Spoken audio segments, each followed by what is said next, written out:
আসসালামু আলাইকুম এভরিওয়ান। বাংলাদেশ থেকে একটা পার্সেল আসছে, তাও আবার এটা বাংলাদেশ ইলেকশন কমিশনার থেকে।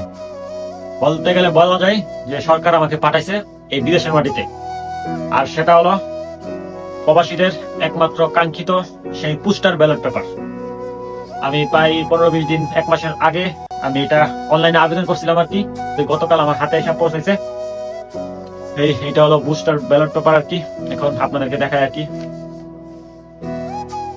এইটার ভিতরে একটা হলুথাম আছে, হলুথামের ভিতরে আরো পেপার আছে, এই একটা সাদা আম আছে, আর এটা হলো গণভোট হাবানা এটা, আর আরেক হলো ব্যালট পেপার। এই হলো ব্যালট পেপার, যেটা নিয়ে বাংলাদেশে অনেক আলোচনা সমালোচনা হইতেছে আর কি।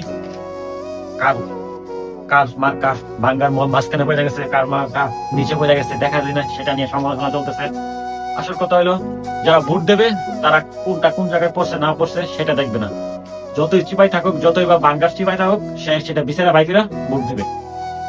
এখানে আপেল, আনারস, আম, ধানের শীষ আছে, দাড়িপাল্লা আছে, যে কাঙ্ক্ষিত যে পাল্লাগুলা, যে ইয়াগুলো আছে, মার্কাগুলা সবগুলো আছে আর কি। বৈদ্যুতিক ল্যাম্প, শাপলা কলি, হাত পাকা সবই আছে আর কি। সো অসংখ্য ধন্যবাদ আমাদের বাংলাদেশের অন্তর্বর্তীকালীন সরকারকে, যে বিদেশের মাটিতে থাকার পরেও আমাদের যে গণতান্ত্রিক অধিকার সেটা বাস্তবায়ন করার জন্য অসংখ্য অসংখ্য ধন্যবাদ। সো এখানে বিদায় নিতেছি। আল্লাহ হাফেজ।